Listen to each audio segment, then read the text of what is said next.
सुन रहे हैं ईएफए school radio.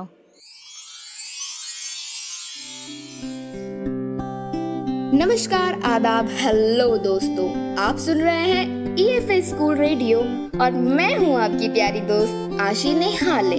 आज हम ईएफए रेडियो में सुनेंगे स्कूल समाचार, चटपटी कहानियां, साथ ही सैर सपाटा करते हुए अंदाज अपना अपना में सुमधुर गीत भी सुनेंगे। बचपन की यादें ताजा करते हुए सपने और सवाल भी जानेंगे, मन को भा जाने वाली कविताएं, और ये भी जानेंगे कि कौन है टीचर्स ऑफ द डे और कौन है स्कूल सुपरस्टार। तो चलिए आगे बढ़ते हुए सबसे पहले मैं स्नेहा कुमावत से सुनते हैं स्कूल समाचार और ताजगी का अनुभव करते हैं।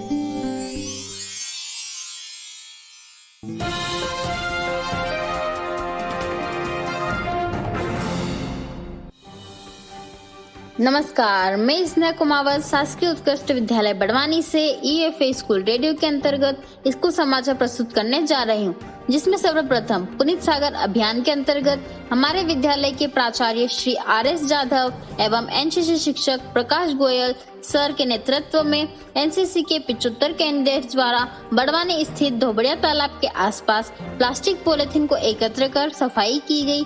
अवसर पर कैंडिडेट्स को सहायक आयुक्त श्री नीलेश सिंह रघुवंशी ने कार्य की सराहना कर उचित मार्गदर्शन दिया। साथ ही नागरिकों द्वारा भी विद्यालय तथा छात्रों की खूब सराहना की गई।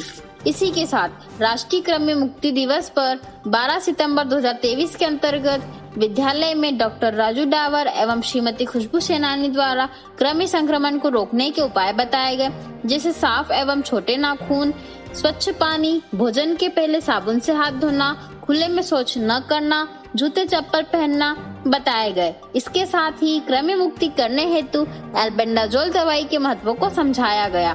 तो इस प्रकार हम सब मिलकर अपने देश को कृमि मुक्त बना सकते हैं। साथ ही साथ शिक्षक दिवस मनाने के लिए 5 सितंबर को संस्था के सभी विद्यार्थियों द्वारा सुंदर कार्यक्रम आयोजित हुआ, जिसमें सभी छात्रों ने सहयोग किया। सुंदर डेकोरेशन तथा फूलों के साथ शिक्षकों का स्वागत किया गया। चूँकि यह कार्यक्रम टीचर्स के लिए था तो उन्हें तो पसंद आना ही था, क्योंकि इसमें प्राचार्य सर द्वारा भाषण दिया गया, सभी शिक्षकों का सम्मान किया गया। साथ ही साथ एंटरटेनमेंट भी भरपूर हुआ, जिसमें टीचर्स ने डांस किया, गीत प्रस्तुत किया, एक्टिंग भी की और कई ज्ञानवर्धन बातें भी कही, और अंत में सभी के लिए स्वल्पाहार व्यवस्था भी की गई थी। इसी के साथ मौज मस्ती करते, नाचते गाते, हंसते खेलते, खाते पीते हमारा टीचर्स डे स्पेशल हुआ। आशा है आपको हमारे विद्यालय की खबरें पसंद आई होगी। इसी के साथ धन्यवाद।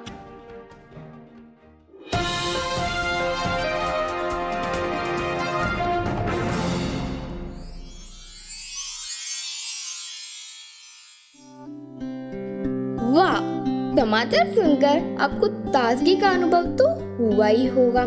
तो चलिए, ये तो हुई समाचार की बात, लेकिन अब कुछ मनोरंजक हो जाए तो अपने मनोरंजन के लिए आइए हम अक्षत बड़ोले से सुनते हैं एक चटपटी सी कहानी।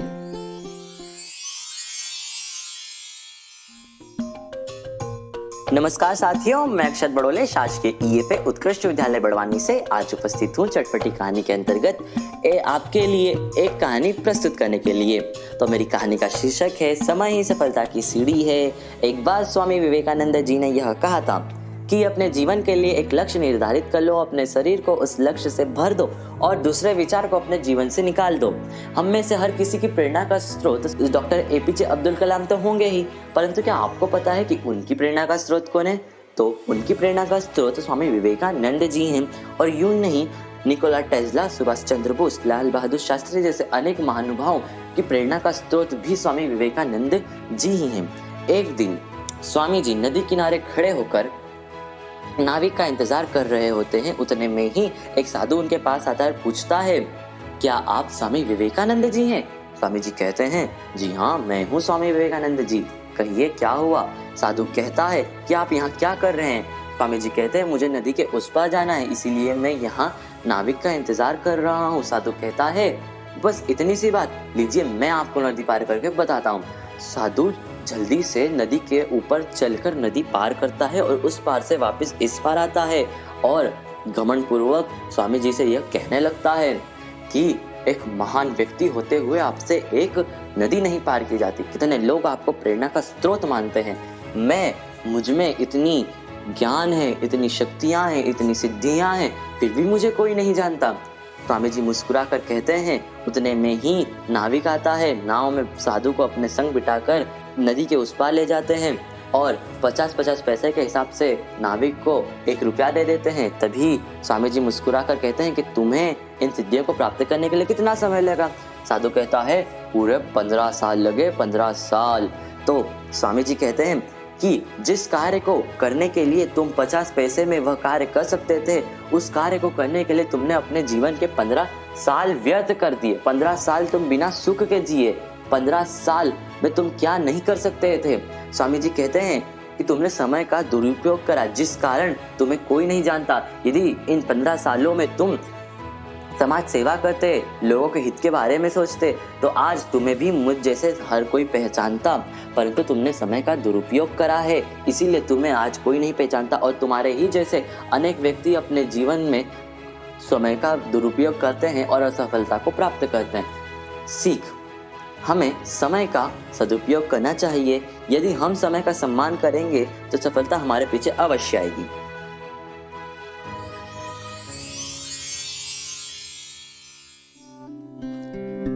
वाह, इस मनोरंजक कहानी को सुनकर आशा है कि आप बोर नहीं हुए होंगे। तो चलिए अब कुछ सैर सपाटा भी कर लें, आखिर मौसम जो इतना सुहाना है।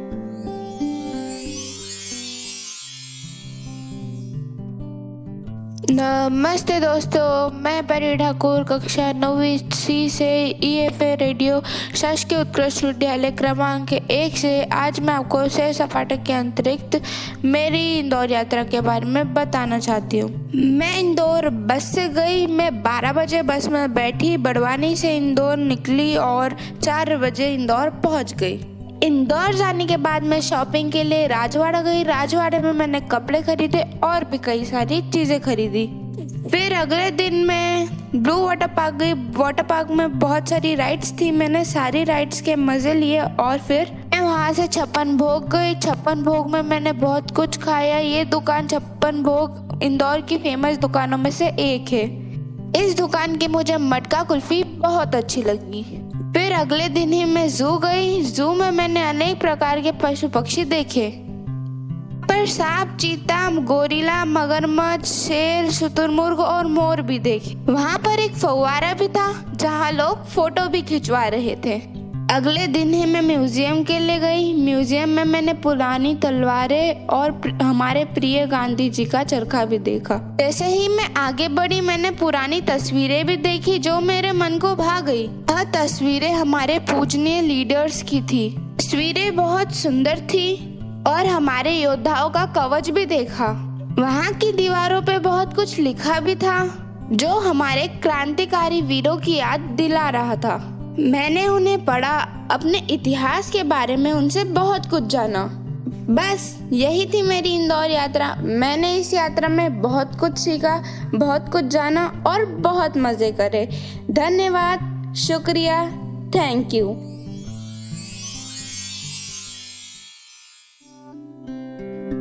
परी ठाकुर के इस इंदौर की यात्रा को सुनकर आपको भी अपनी कोई ना कोई यात्रा तो याद आ ही गई होगी। अब आइए अंदाज अपना अपना में हम निहाल कुशवाहा से माँ दुर्गा के स्तोत्र को सुनकर उसकी भक्ति में मगन हो जाते हैं। मैं निहाल कुशवाहा कक्षा 12वीं M EFA शासकीय उत्कृष्ट विद्यालय क्रमांक 1 का छात्र हूँ। आज मैं आपको अंदाज अपना अपना के अंतर्गत महिषासुरमर्दिनी स्तोत्र सुनाना चाहूँगा। ऐ गिरि नंदिनी नंदित मेदिनी विश्व विनोदिनी नंदनुते गिरिवर विंध्य शिरोदिनी वासिनी विष्णु विलासिनी जिष्णुनुते भगवती हेशिति कंठ कुटुंबिनी भूरि कृते जय जय हे महिषासुरमर्दिनी रम्यकपर्दिनी शैलसुते। दुर्वर वर्षिणि दुर्धरदर्शिनि दुर्मुखमर्षिणि हर्षरते त्रिभुवनशोधिनि शङ्करतोषिणि किल्मषरोषिणि घोषिरते धनुजनिरोषिणि दितिसुतरोषिणि दुर्मदशोषिणि सिन्धुसुते जय जय हे महिषासुरमर्दिनि रम्यकपर्दिनि शैलसुते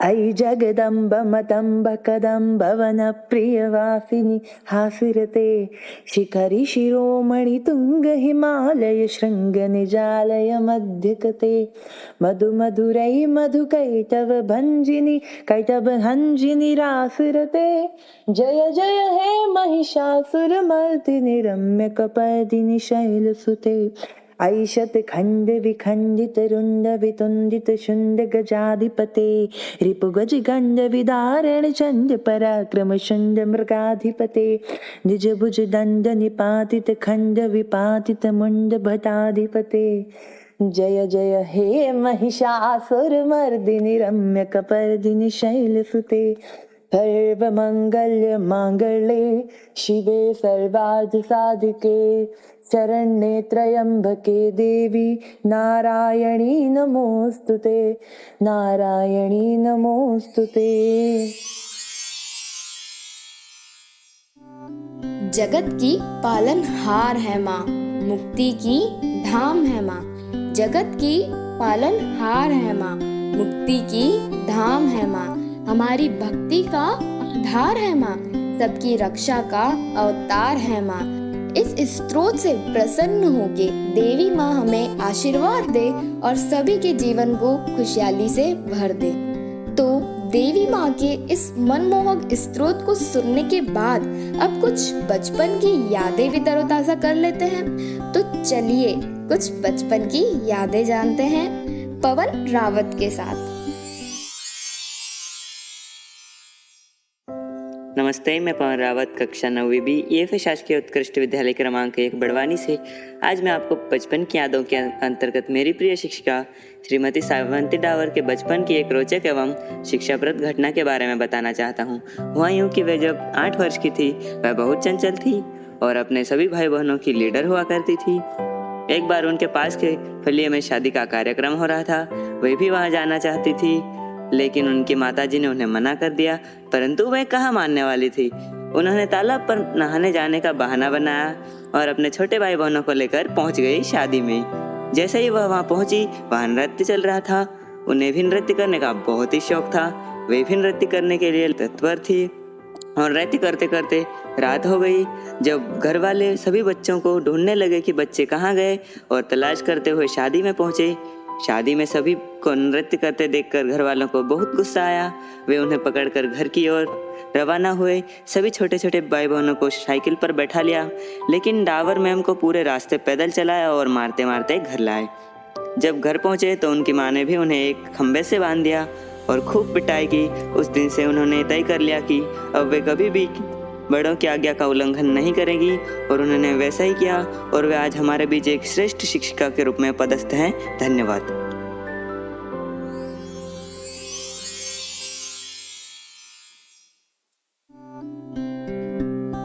तो बचपन की यादें सुनकर आपको भी अपने बचपन का कोई ना कोई किस्सा तो याद आ ही गया होगा और मुझे पता है कि आप उसे याद कर मन ही मन मुस्कुरा जरूर रहे होंगे। इसलिए मैं बस इतना कहना चाहूंगी कि अपनी कद्रदानी को इस तरह न छिपाइए, अपनी कद्रदानी को इस तरह न छिपाइए। अगर बचपन की यादें याद आ गई हो तो जरा जोर से मुस्कुराइए दोस्तों। अब चलते हैं सपने और सवाल की तरफ, जो हमें सानिध्य बेवाल सुनाएंगे। नमस्ते, मैं सानिध्य बिवाल, ईएफए उत्कृष्ट विद्यालय बड़वानी से। आज मैं सपने और सवाल के अंतर्गत हमारे विद्यालय के प्रतिभावान शिक्षक डॉक्टर राजू डावर सर से जानकारी प्राप्त करना चाहता हूँ। सर नमस्ते। नमस्ते। कैसे हैं आप? बढ़िया है, आप कैसे हो? हम भी बढ़िया है। सर मैं आपसे कुछ प्रश्न पूछना चाहता हूँ। यस, पूछिए। सर आपकी शैक्षणिक योग्यता के बारे में हमें बताइए। मेरी शैक्षणिक योग्यता, मैंने पीएचडी करी है सबसे पहले मैंने स्कूली शिक्षा government high secondary school Dhanaura से व उच्च शिक्षा गवर्नमेंट पीजी कॉलेज सेंधवा से करी है। उसके बाद मैंने आगे की पढ़ाई एमफिल व पीएचडी विक्रम विश्वविद्यालय उज्जैन से प्राप्त करी है। जी सर, मैं भी इकोनॉमिक्स में पीएचडी करना चाहता हूँ, तो इसके लिए आप मुझे मार्गदर्शन दीजिए। यस, आप भी इकोनॉमिक्स में पीएचडी कर सकते हो। सबसे पहले आपको पीएचडी में रजिस्ट्रेशन करवाने के लिए आपको पीएचडी एंट्रेंस टेस्ट देना होगा। उसके बाद आपको एंट्रेंस टेस्ट क्वालिफाई करने के बाद आपका इंटरव्यू बेसिस पे पीएचडी में रजिस्ट्रेशन हो सकता है। उसके बाद आपको स्टार्टिंग में 6 मंथली कोर्स वर्क पूर्ण करना होगा। तत्पश्चात यूनिवर्सिटी द्वारा आपको एक गाइड प्रदान किए जाएंगे। उस गाइड के मार्गदर्शन में आपको पीएचडी करनी होगी। जी सर, मेरा अंतिम प्रश्न आपसे यह है कि आपका बच्चों के लिए क्या संदेश रहेगा? प्रिय छात्रों, आप सभी के लिए मेरा यही संदेश है कि आप जो भी कार्य करना चाहते हो या जो भी उपाधि प्राप्त करना चाहते हो, उसको प्राप्त करने के लिए आपको पूरी मेहनत और ईमानदारी से उसके प्रति लगे रहना पड़ेगा, तभी आपको सफलता मिल सकती है। धन्यवाद सर।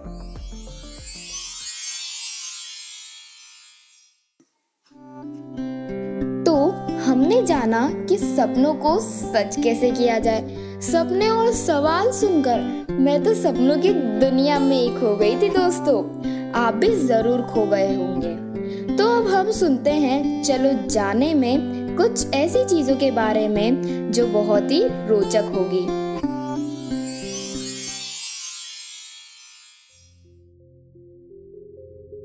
मैं आप सबकी दोस्त अंजलि वैष्णव EFA शासकीय उत्कृष्ट माध्यमिक विद्यालय कक्षा 11वीं की छात्रा हूँ। मैं आज आप सब लोगों को G20 के संबंध में कुछ रोचक तथ्य बताने जा रही हूँ। उम्मीद करती हूँ आप सब लोग उत्सुक होंगे। तो चलिए शुरू करते हैं। 18वां G20 शिखर सम्मेलन 9 और 10 सितंबर 2023 को नई दिल्ली, भारत में आयोजित किया गया था। यह शिखर सम्मेलन पहली बार था जब भारत ने G20 नेताओं के शिखर सम्मेलन की मेजबानी की। शिखर सम्मेलन का विषय वसुधैव कुटुंबकम था, जिसका अर्थ है दुनिया एक परिवार है। G20 नेताओं की नई दिल्ली घोषणा में रूस यूक्रेन तनाव से लेकर सतत विकास, खाद्य सुरक्षा और वैश्विक जैव ईंधन गठबंधन शुरू करने जैसे विविध वैश्विक मुद्दों को संबोधित करते हुए सर्वसम्मत सहमति हासिल की गई। अफ्रीकी संघ की स्वीकृति। G20 अफ्रीकी संघ को G20 के स्थायी सदस्य के रूप में स्वीकार करने पर सहमत हुए, जो मंच में विकासशील देशों का प्रतिनिधित्व बढ़ाने की दिशा में एक बड़ा कदम है। G20 में AU के शामिल होने का प्रभाव।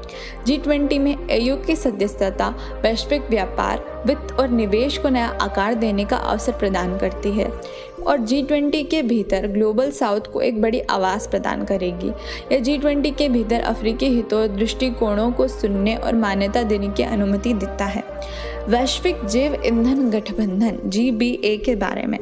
GBA एक भारत के नेतृत्व वाली पहल है जिसका उद्देश्य जैव ईंधन को अपनाने को बढ़ावा देने के लिए सरकारों, अंतर्राष्ट्रीय संगठनों और उद्योग का गठबंधन विकसित करना है। इस पहल का उद्देश्य जैव ईंधन को ऊर्जा परिवर्तन के एक प्रमुख घटक के रूप में स्थापित करना और रोजगार सृजन और आर्थिक विकास में योगदान देना है। यह भारत के मौजूदा जैव ईंधन कार्यक्रमों जैसे PM जीवन योजना, सतत और गोवर्धन योजना की गति देने में मदद करेगा। धन्यवाद। उम्मीद करती हूँ कि आपको मेरे तथ्य अच्छे लगे हों। आपका दिन मंगलमय हो।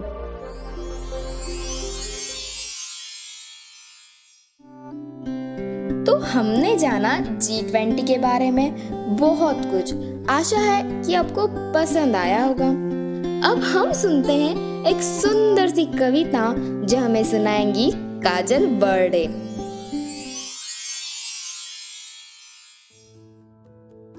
नमस्ते, मैं काजल बर्डे कक्षा 12वीं EFA शासकीय उत्कृष्ट विद्यालय क्रमांक 1 बड़वानी से। आज हम EFA रेडियो के अंतर्गत हिंदी के प्रसिद्ध कवि जयशंकर प्रसाद द्वारा रचित आत्मकथ्य कविता सुनने जा रहे हैं। मधुप गुनगुना कर कह जाता कौन कहानी यह अपनी, मुरझा कर गिर रही पत्तियां देखो कितनी आज घनी। इस गंभीर अनंत नीलिमा में असंख्य जीवन इतिहास, यह लो करते ही रहते हैं अपना व्यंग मलिन उपहास। तब भी कहते हो कह डालू दुर्बलता अपनी बीती, तुम सुनकर सुख पाओगे देखोगे यह गागर रीति। किंतु कहीं ऐसा ना हो कि तुम ही खाली करने वाले, अपने को समझो मेरा रस ले अपनी भरने वाले। यह विडंबना अरी सरलते तेरी हंसी उड़ाऊं मैं, भूले अपनी या प्रवंचना औरों की दिखलाऊं मैं। उज्जवल गाथा कैसे गाऊं मधुर चांदनी रातों की, अरे खिलखिला कर हंसते होने वाली उन बातों की। मिला कहाँ वह सुख जिसका मैं स्वप्न देख कर जाग गया, आलिंगन में आते आते मुस्कुरा कर जो भाग गया। जिसके अरुण कपोलों की मत वाली सुंदर छाया में, अनुरागिनी उषा लेती थी नींद सुहाग मधुमाया में। उसकी स्मृति पाथेय बनी है थके पथ की पंथा की, जीवन को उधेड़ कर देखोगे क्यों मेरी कंथा की। छोटे से जीवन की कैसे बड़ी कथाएं आज कहूँ, क्या यह अच्छा नहीं कि औरों की सुनता मैं मौन रहूँ। सुनकर क्या तुम भला करोगे मेरी भोली आत्मकथा, अभी समय भी नहीं थकी सोई है मेरी मौन वधा।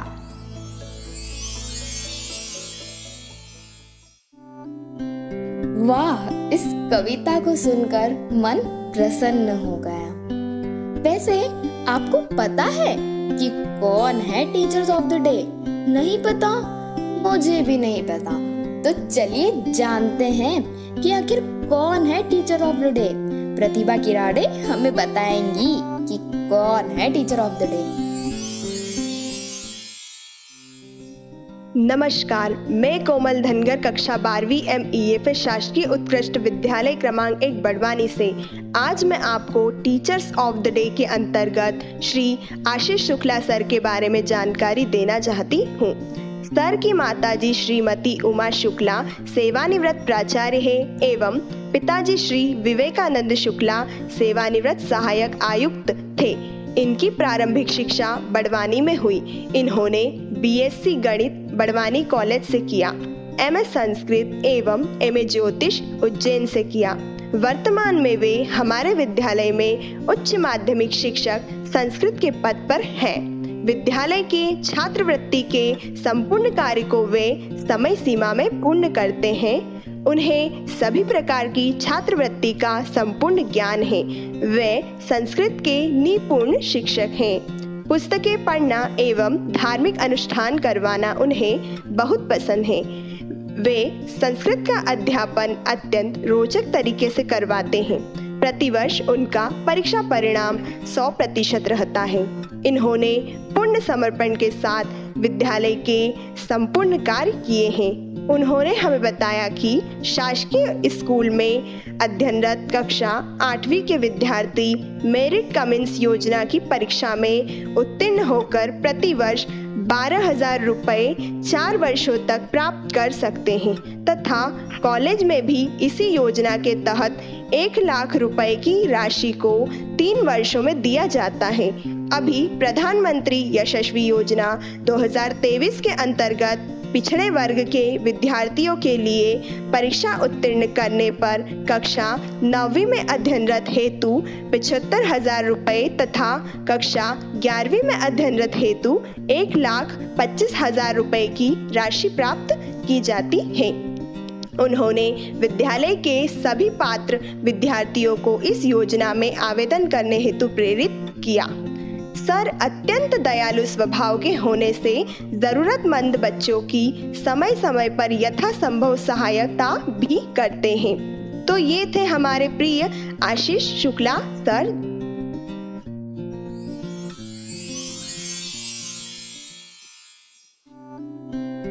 तो दोस्तों, टीचर ऑफ द डे तो हमने जान लिया। चलिए अब जानते हैं कि कौन है स्कूल सुपरस्टार। तो चलिए प्रीति डावर द्वारा जानते हैं कि कौन है स्कूल सुपरस्टार?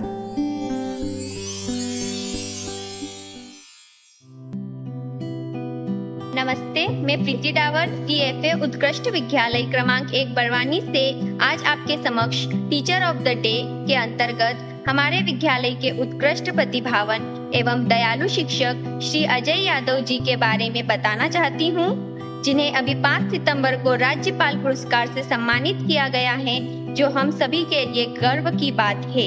नमस्ते सर। नमस्ते। कैसे आप? बहुत बढ़िया। सर, आपने कहाँ से शिक्षा प्राप्त की? मैंने अपना संपूर्ण शिक्षा बड़वानी हायर सेकेंडरी स्कूल क्रमांक 1 एवं कॉलेज शासकीय महाविद्यालय से स्नातक एवं स्नातकोत्तर गणित में प्राप्त की है। सर, आपको राज्यपाल पुरस्कार किस कार्य के लिए प्रदान किया गया? मेरे द्वारा विगत वर्षों में 100% रिजल्ट एवं आईआईटी में 10 छात्रों का चयन एवं 200 से अधिक विद्यार्थियों का JEE मेन में चयन होने पर एवं मेरे द्वारा अंधत्व निवारण अंकुर अभियान के तहत पौधारोपण एवं रेवा कुंज में जो कार्य किए गए हैं उसके लिए मुझे पुरस्कृत किया गया। सर, हम बच्चों के लिए आपका क्या संदेश है? मेरा बच्चों के लिए यही संदेश है कि आप अच्छा पढ़ें, अपने माता पिता का नाम रोशन करें, अपना सर्वांगीण विकास करें, जिससे आप उनकी और अपने स्वयं की एवं देश प्रदेश की महत्वाकांक्षाओं को पूरा कर सके। धन्यवाद सर, आपके प्रेरक संदेश को हम सभी आत्मसात करेंगे। धन्यवाद। Thank you.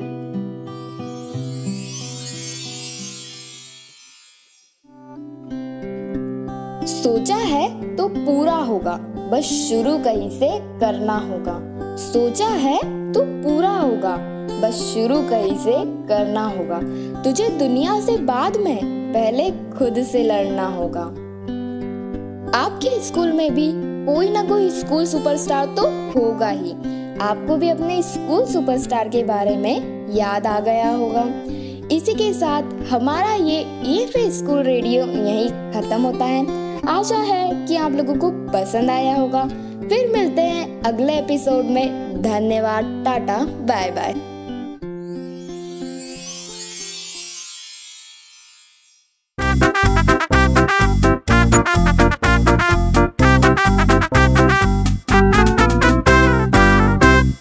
आप सुन रहे थे ईएफए स्कूल रेडियो।